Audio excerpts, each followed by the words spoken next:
Hello friends, welcome to the exam hacker YouTube channel.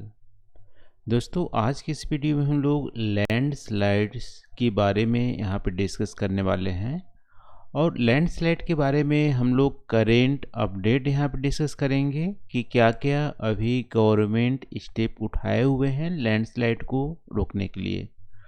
तो आज की इस वीडियो में आपको क्या मिलेगा, यहाँ पे लैंडस्लाइड से रिलेटेड करेंट अपडेट्स, कहाँ कहाँ पे मेजर लैंडस्लाइड अभी हुए हैं, और यहाँ पे इंडिया में लैंडस्लाइड के प्रोन एरिया कहाँ पे हैं, क्या क्या कॉजेस होते हैं स्पेसिफिक लोकेशन पे, क्या क्या उपाय गवर्नमेंट द्वारा किए जा रहे हैं, और उससे रिलेटेड कुछ स्पेसिफिक हमारे जो कीवर्ड्स हैं, जैसे पॉलीगन डेटा होती क्या है, भूकोस वेब पोर्टल क्या है, इसको हम लोग आज की इस वीडियो में हम लोग कवर करने वाले हैं।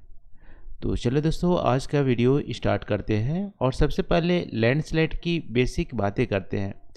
देखो, अभी स्टार्टिंग में अभी आप देखोगे 11 अगस्त को क्या हुआ था, किन्नौर लैंडस्लाइड हुए थे। कहाँ पे? हिमाचल प्रदेश के किन्नौर डिस्ट्रिक्ट में। ठीक है, मान लो ये हमारा हिमाचल प्रदेश का मैप है। किन्नौर डिस्ट्रिक्ट आपको इस साइड देखने को मिलेंगे, यानी कि नॉर्थ ईस्टर्न साइड देखने को मिलेंगे किन्नौर डिस्ट्रिक्ट। तो यहाँ पे लैंडस्लाइड हुई थी। इसमें क्या हुआ था कि 10 से ज़्यादा लोग की डेथ हो गई है और इसके अलावा 40 से ज़्यादा अभी भी दबे हुए थे। ठीक है, जब मैं वीडियो बना रहा हूँ। तो ये सारे जो लैंडस्लाइड मेजर हो रहे हैं इंडिया में, उसके क्या रीजन्स हैं उसको हम लोग आज के इस वीडियो में डिस्कस करेंगे। इससे पहले भी आप देखोगे नॉर्थ ईस्टर्न स्टेट में अभी इस साल लगभग 20 से ज़्यादा लैंडस्लाइड हमारे हो चुके हैं। और तो यहाँ पे लैंडस्लाइड होती क्या है? लैंडस्लाइड एक तरह से बोल सकते हो मास मूवमेंट होती है। किसी भी एक बड़े जो हमारे भूखंड होते हैं उसका टूट जाना हमारे लैंडस्लाइड में आता है। और इंडिया में लैंडस्लाइड प्रोन एरिया की बात करें, ठीक है, तो भूकोस वेब पोर्टल से मैंने यहाँ पे इंडिया में जो लैंडस्लाइड जोन है उसको मैंने लिया हुआ है। तो वैसे इंडिया में आप बात करोगे तो जैसे प्लेन एरिया लगभग में 43% इंडिया की जो लैंड मास है वो हमारी प्लेन एरिया है। ठीक है, और माउंटेन एरिया कितनी है? माउंटेन एरिया यहाँ पे माउंटेनस एरिया 30% के आसपास है। और प्लेट्यू एरिया बात जो हमारी बच गए कितने परसेंट? 27% के आसपास हमारी प्लेट्यू एरिया है। अब देखो, माउंटेनियस एरिया में ही लैंडस्लाइड होती है। ठीक है, ये हमारी 99% आप जो लैंडस्लाइड होती है माउंटेनियस एरिया में होती है। लेकिन हमारी 30% जो माउंटेनियस एरिया है सब जगह लैंडस्लाइड प्रोन नहीं है। सिर्फ इस 12%, यानी पूरे इंडिया की 12% जो लैंड मास है, यानी कि माउंटेनियस रीजन का आधा से थोड़ा सा कम में लैंडस्लाइड हमारे इंडिया में होते हैं। काफ़ी मेजर पोर्शन है। और इसकी यदि आप लोकेशन आप देखोगे तो एक गवर्नमेंट पोर्टल से लिया गया है। यहाँ पे वेस्टर्न घाट, पूरा वेस्टर्न घाट, आप गुजरात को छोड़ के जो भी वेस्टर्न घाट जैसे महाराष्ट्र में है, गोवा में है, कर्नाटका में और केरला में। ठीक है, ये वाले जो एरिया है यहाँ पे लैंडस्लाइड होती है। इसके अलावा यहाँ पे आप देखोगे हिमालयन रीजन में, सभी जगह हिमालयन रीजन में, एक्चुअली अरुणाचल प्रदेश में भी हैं लेकिन अभी क्लियरली इसको मैप नहीं किया गया, इसलिए मैपिंग में नहीं लिया गया है। 2022 के बाद अरुणाचल प्रदेश को भी यहाँ पे मैपिंग में ले लिया जाएगा। तो पूरा नॉर्थ ईस्टर्न जो स्टेट है वो हमारी लैंडस्लाइड प्रोन एरिया है। इसके अलावा यहाँ पे जम्मू कश्मीर, लद्दाख रीजन, हिमाचल प्रदेश, उत्तराखंड वाले रीजन, यहाँ पे लैंडस्लाइड बहुत ज़्यादा होती है।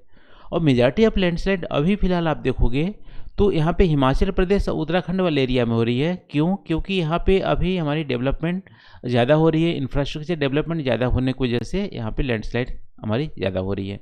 ठीक है, तो ये हमारी लैंडस्लाइड प्रोन एरिया है। आप यहाँ पर डेटा याद रखना, 12% के आसपास अप्रॉक्स 12 पॉइंट समथिंग है, 12% के आसपास जो पूरा इंडिया के भूखंड है वहाँ पे लैंडस्लाइड होती है। ये हमारी प्रोन एरिया है। अब इसकी कॉजेज़ की बात करें तो कॉजेज़ अलग अलग जगह पे हैं। जैसे वेस्टर्न घाट की बात करोगे तो वेस्टर्न घाट में एक्चुअली यहाँ की जो रॉक है वो हमारी सेडिमेंट्री रॉक नहीं है। ठीक है, इग्नियस और मेटामॉर्फिक रॉक है, यानी हार्ड रॉक है। लेकिन फिर भी यहाँ पे लैंडस्लाइड होती है क्योंकि बहुत ज़्यादा बारिश होती है। आपको पता होगा जो वेस्टर्न घाट है इंडिया में सबसे ज़्यादा बारिश वाली रीजन है। तो बहुत ज़्यादा बारिश होने की वजह से यहाँ पे जो मटेरियल्स हैं वो लूज हो जाते हैं और उसकी वजह से भूखंड होते हैं। ठीक है। यहाँ पे देखो वेजिटेशन की कवर भी कम नहीं है, वेजिटेशन की कवर अच्छी खासी है, फिर भी लैंडस्लाइड होते हैं। तो लैंडस्लाइड ऐसा नहीं है कि डिफॉरेस्टेशन एरिया में होती है, फॉरेस्टेड एरिया में भी होती है, लेकिन उसकी इंटेंसिटी कम होती है। तो यहाँ का रीजन जो रिस्पॉन्सिबल है बहुत ज़्यादा आप बोल सकते हो कि बारिश का होना, इसके अलावा यहाँ पे जो डेवलपमेंट एक्टिविटीज होती है वो भी हमारी लैंडस्लाइड के लिए रिस्पॉन्सिबल है। अब चलते हैं हिमालयन रीजन में। तो हिमालयन रीजन तो पूरा अभी बोल सकते हो यंग माउंटेन है। यंग माउंटेन आप याद करो, जो डेविस की साइकिल है कौन सा स्टेज में है, यहाँ पे पहला यंग स्टेज यानी फर्स्ट स्टेज। आप जो डेवलपमेंट जो जियोमॉर्फिक जो साइकिल है वो हमारी फर्स्ट स्टेज में है, यानी कि यहाँ पे अपलिफ्टमेंट भी होगी और इरोजन और जो हमारी डिपोजिशन है वो भी बहुत ज़्यादा इंटेंस होगा। तो इरोजनल एक्टिविटीज इंटेंस यहाँ पे है, और यहाँ पे आप बोल सकते हो कि स्टेबल हमारे टेक्टोनिक्स नहीं है, इसकी वजह से लैंडस्लाइड होती है। इसके अलावा दूसरा रीजन यहाँ पे है कि ये जो हमारी रॉक्स हैं वो हमारी सेडिमेंट्री रॉक से बने हुए हैं। सेडिमेंट्री रॉक उतनी ज़्यादा हार्ड होती नहीं है, भुरभुरे होते हैं, तो भी हमारी लैंडस्लाइड के लिए रिस्पॉन्सिबल है। तीसरी रीजन यहाँ पे है कि यहाँ पे जो एक्टिविटीज होती है, डेवलपमेंट एक्टिविटीज होती है, वो भी साइंटिफिक जो हमारी है एनालिसिस स्लोप करके नहीं होती है। कहीं होती भी है तो उतनी अच्छा से रिमोट सेंसिंग यहाँ पे हम एनालिसिस, रिमोट सेंसिंग डिवाइस हमारे पास सेटेलाइट तो हैं, लेकिन अच्छे से एनालिसिस यहाँ पे नहीं कर पा रहे हैं, क्योंकि एनालिटिकल जो हमारी है कहीं ना कहीं मिसिंग है। हम अच्छे से लोकेट नहीं कर पा रहे हैं कहाँ पे लैंडस्लाइड कब होने वाली है। तो डेवलपमेंट एक्टिविटीज जो होती है उसकी वजह से यहाँ पे जो इंफ्रास्ट्रक्चर डेवलपमेंट हो, रोड वगैरह जो डेवलपमेंट हो रहा है उसकी वजह से यहाँ पे हमारी जो हमारी लैंडस्लाइड हो रही है। इसके अलावा चौथी जो रीजन है यहाँ पे डिफॉरेस्टेशन। एक्चुअली फॉरेस्टेशन जहाँ पे फॉरेस्टेड एरिया होती है, फॉरेस्ट होती है, वहाँ भी लैंडस्लाइड होती है, लेकिन उसकी इंटेंसिटी कम होती है। लगभग में 30-40 साल में एक बार लैंडस्लाइड होती है किसी भी रीजन में। लेकिन जब वहाँ पे डिफॉरेस्ट हो जाती है, हमारी फॉरेस्ट नहीं रहती, फॉरेस्ट कवर नहीं रहती है, तो उसकी इंटेंसिटी बढ़ जाती है। हर 1-2 साल में वहाँ पे लैंडस्लाइड होने लगते हैं। तो यहाँ पे डिफॉरेस्टेशन भी हो रहे हैं उत्तराखंड हिमाचल वाले एरिया में, इसलिए हमारी लैंडस्लाइड हो रही है। ठीक है, तभी हम लोग कॉजेज़ की यहाँ पे बात किए, लैंडस्लाइड प्रोन एरिया की बात करें, और रिसेंट हमारी कहाँ कहाँ पे लैंडस्लाइड हुए हैं उसकी हम लोग अभी तक बात किए। ठीक है, तो यहाँ पे रीजन्स में आप देख सकते हो कि जो अनसाइंटिफिक टेरेस फार्मिंग हो रही है हिमालयन रीजन में। वैसे टेरेस कल्टीवेशन हो रही है, स्टेप जो कल्टीवेशन, सीढ़ीनुमा जो कल्टीवेशन हो रही है, लेकिन उसकी भी साइंटिफिक यहाँ पे नहीं हो रही है। फॉल्टी क्रॉप की प्रैक्टिस किए जा रहे हैं। मान लो वहाँ पे आलू की फसल आप उगाओगे, आलू की फसल से वहाँ पे जो स्लोप होती है और भुरभुरा हो जाती है, तो हमारी लैंडस्लाइड होती है। ठीक है, तो ये हमारी मेजर रीजन्स है यहाँ पे लैंडस्लाइड होने का। और अभी तो क्लाइमेट चेंज हो रहे हैं, हमारे होने वाले हैं, तो रेनफॉल हमारे हिमालयन रीजन में और भी बढ़ेंगे। हैवी रेनफॉल होंगे तो लैंडस्लाइड की इंटेंसिटी और भी हमारे बढ़ने वाली है हिमालयन रीजन में। तो हमारे कॉजेज़ हैं। अब यहाँ पे हम लोग जो रिसेंट गवर्नमेंट के द्वारा स्टेप उठाए गए हैं लैंडस्लाइड को रोकने के लिए, वो क्या है, तो उससे रिलेटेड 2 यहाँ पे मेजर स्टेप उठाए गए हैं। Polygon data. ठीक है, पॉलीगन डेटा का मतलब है हमारी रिमोट सेंसिंग जो सैटेलाइट है उसके द्वारा पॉलीगन डेटा निकालना। पॉलीगन डेटा का मतलब है कि जो हमारी लैंडस्लाइड वाली जो इन्फ्लुएंसेस एरिया है, मान लो अभी हमारी जो हिमाचल प्रदेश में लैंडस्लाइड हुई है, उसमें वहाँ जहाँ जहाँ पे अफेक्टेड एरिया है उसके इंटायर जो अफेक्टेड इन्फ्लुएंस एरिया है उसको मैपिंग की सहायता से बहुत ही हाई रेजोल्यूशन जो हमारे रिमोट सेंसिंग इनपुट्स हैं उसके द्वारा एक इमेज लेना और उसके एनालिसिस करना, उसको बोलते हैं पॉलीगन डेटा। तो पॉलीगन डेटा क्या है, सिर्फ एक इनपुट है लैंडस्लाइड को एनालिसिस करने के लिए। उसमें कंप्लीट जो इन्फ्लुएंसेस एरिया है उसको हाई रेजोल्यूशन वाली जो इमेज लेते हैं वो हमारी कहते हैं पॉलीगन डेटा। पॉलीगन डेटा से हम यहाँ पे स्लोप की हमारी एंगल क्या है और यहाँ पे किस तरह से फॉल्टिंग है, किस तरह से फोल्डिंग है, उस तरह से हम यहाँ पे इसकी एनालिसिस कर सकते हैं। ठीक है, तो फोल्डिंग किस तरह से है, यहाँ पे एंटीक्लाइन है, सिंक्लाइन है, ठीक है, तो मोनोक्लाइन है, इस तरह से हम वहाँ पे फॉल्टिंग है, फोल्डिंग है, इस तरह से हम डेटा वहाँ पे रिमोट पॉलीगन डेटा से हम यहाँ पे एनालिसिस करके निकालते हैं। ठीक है, दूसरा गवर्नमेंट ने यहाँ पे आई थिंक 2016 में यहाँ पे स्टेप उठाए गए थे, भूकोस वेव पोर्टल बनाया गया है। यहाँ पे लैंडस्लाइड जो प्रोन एरिया है और उससे रिलेटेड जो लेटेस्ट इन्फॉर्मेशन है इस पोर्टल में दे दिया जाता है। तो कोई भी इस पोर्टल को एक्सेस कर लिया जाता है और यहाँ पे डेवलपमेंट जो एक्टिविटीज़ हो रहे हैं और उससे रिलेटेड क्या वहाँ पे एनालिसिस हो रहे हैं, क्या इनपुट हमें मिले हैं, क्या आउटपुट मिले हैं, सब कुछ यहाँ पे इस पोर्टल में डाला जाता है। ठीक है। अभी यहाँ पे पूरे इंडिया की मैपिंग बना ली गई है, लेकिन अरुणाचल प्रदेश अभी इसमें इंक्लूड नहीं किया गया। 2022 तक अरुणाचल प्रदेश को भी पूरी तरह से कंप्लीट मैप कर लिया जाएगा कहाँ कहाँ पे लैंडस्लाइड प्रोन एरिया है।